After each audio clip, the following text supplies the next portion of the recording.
স্বামী গীতানন্দজি মহারাজের কিছু কথা। ভাইস প্রেসিডেন্ট হওয়ার পর দীক্ষা দেওয়ার জন্য মহারাজকে নানান স্থানে ঘুরে বেড়াতে হতো।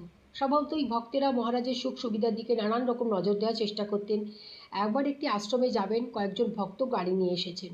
তাদের মধ্যে একজন এগিয়ে এসেছেন তার নিজের অত্যন্ত শৌখিন ও দামি গাড়িতে করে মহারাজকে নিয়ে যেতে চাইলেন। অন্য আরেকজন ভক্ত অবশ্য প্রস্তুত ছিল তার গাড়িতে মহারাজকে নিয়ে যাওয়ার জন্য। অবশ্য দ্বিতীয় গাড়িটির ততটা ভালো ছিল না, কিন্তু দামি গাড়ির মালিক খুব জোরাজোরি করতে লাগলেন যেন মহারাজ তার গাড়িতেই যান।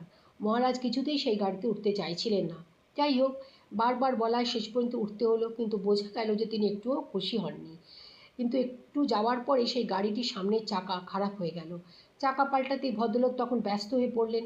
সাধারণত দেখা গেছে এরকম পরিস্থিতিতে মহারাজ চুপ করেই বসে থাকেন বা অপেক্ষা করেন, কিন্তু সেই দিন মহারাজ সঙ্গে সঙ্গে গাড়ির থেকে নেমে দ্রুত হাঁটতে শুরু করলেন এবং কয়েকটি গাড়ি পেরিয়ে গিয়ে থামলেন সেই গাড়িটির কাছে যেটি আর এক ভক্ত এনেছিলেন।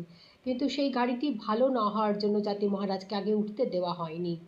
ওই গাড়ির মালিক ভক্তটিকে ডেকে বললেন, চলো তোমার গাড়িতেই চলে যায়।